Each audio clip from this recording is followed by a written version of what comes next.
Did you hear this horrible news? A 2-year-old girl and a 5-month-old boy were attacked and killed inside their home by their pit bulls. Memphis mother tried her best to shield her two young children when their longtime family pets suddenly attacked. The mauling by two pit bulls, leaving both children dead and the mother in critical condition. Deadly dog attack leaving a 2-year-old girl and 5-month-old boy dead and their mother hurt. Sadly, this is not the first time that children are killed by their own family dogs. Dogs that were always so great with everyone. It sickens me to hear these things, and it breaks my heart to think of the horrible last moments that these children suffered. You're probably wondering why amazing dogs suddenly flip and become lethal killers. I'm Dr. Orion, a veterinarian and a veterinary behavior residency graduate. And in this video, I'm going to explain the possible reasons for the sudden behavior change and, more important, how to protect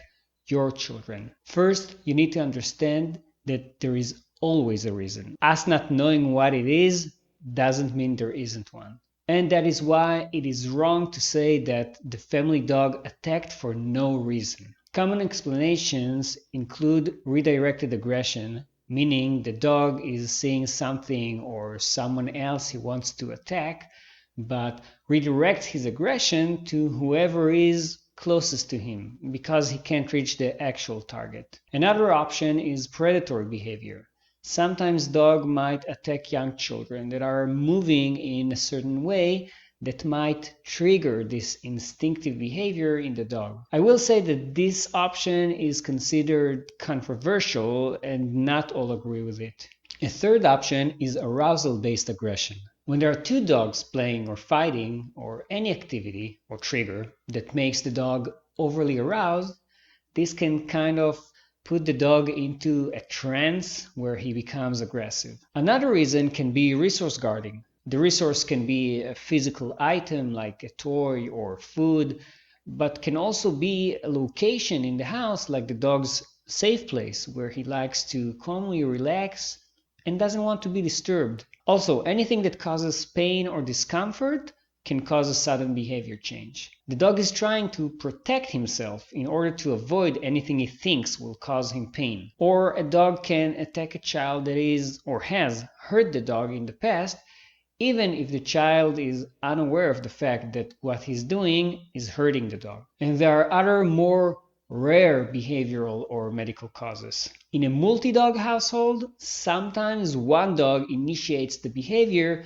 and the rest of the dogs just follow. What should you do to protect your children? First, be aware that every dog can become aggressive. Big, small, young, old, it doesn't matter. Always remember that your dog is a predator. The worst that can happen is that you were overprotective and nothing happened. But if you don't do anything, all it takes is one incident for a lifetime of regret. Never, ever leave your child alone with the dog. And by child, I mean up until they're at their early teens. Kids don't know how to read dogs' body language. They behave and move in ways that might stress the dog, and they are just the right size to be attacked on vital organs in the face and neck, and are lacking the ability to fight the dog off. Supervision and separation. If you are not there to supervise them, then separate. If you're only going to the kitchen for 5 seconds to grab a treat, put the dog behind a baby gate. If you're going to the bathroom, put the dog in the yard or wherever it's safe for both the dog and the child. To complicate it a bit, but with good reasons, the number of adults supervising needs to be the number of children and dogs, whoever are more. If you have 2 kids and there is only 1 adult, the second one kid runs to another room or away from you, is the second, he's at risk. So you want an adult with that kid as well. If you have 2 dogs and only 1 kid, and for some reason both of them attack, you won't be able to control both dogs. You will only be able to maybe stop one while the other one continues to attack. Do you understand my logic? If not, please comment below and I will do my best to answer. I truly am hoping this video will save the next possible victim. When a dog attacks, he can sometimes really be in such a trance that Hitting him might not do anything. I'm not an expert on how to stop an attacking dog, and there aren't any experts for this, but I know that if you can get some kind of a barrier between the dog and the victim, like a chair or a board, or sometimes even something as simple as a pillow, you might be able to stop the attack long enough for the victim to escape or the dog to calm down. It is hard, but trying not to scream, as that might actually cause more damage than good. Pepper sprays can be effective sometimes, but might also hit the child or yourself. They are non-lethal, so it might still be something to consider when